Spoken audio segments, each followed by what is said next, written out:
ముఖ్యమైన వార్త, కేబినెట్ విస్తరణలో బీసీలకు ప్రయారిటీ, భవిష్యత్తులో కాంగ్రెస్ నుంచి బీసీ సీఎం.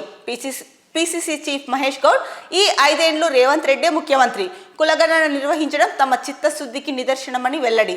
సో త్వరలో అయితే కనుక కేబినెట్ విస్తరణ జరుగుతోంది.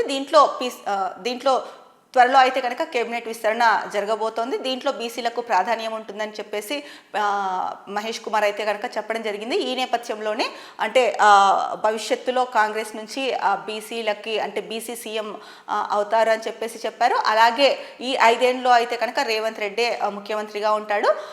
దేశంలోనే ప్రతిష్టాత్మకంగా ప్రప్రథమంగా తెలంగాణలో కులగణన సర్వే జరిగింది.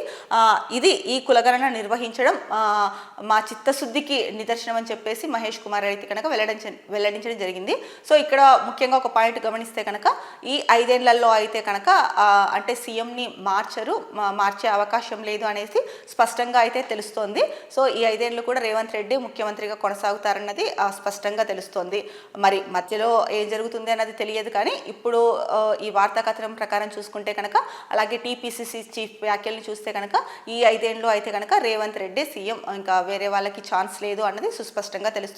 సో ఏంటంటే స్టార్టింగ్ ఎప్పుడైతే కనుక రేవంత్ రెడ్డిని సీఎం అంటే కాంగ్రెస్ పార్టీ గెలిచిన తర్వాత రేవంత్ రెడ్డి సీఎంగా అనౌన్స్ చేసిన తర్వాత సీనియర్స్ ఎవరైతే మొదటి నుంచి కాంగ్రెస్లో ఉన్నారో వాళ్ళలో కొంతమందిలో అసంతృప్తి ఉండేది.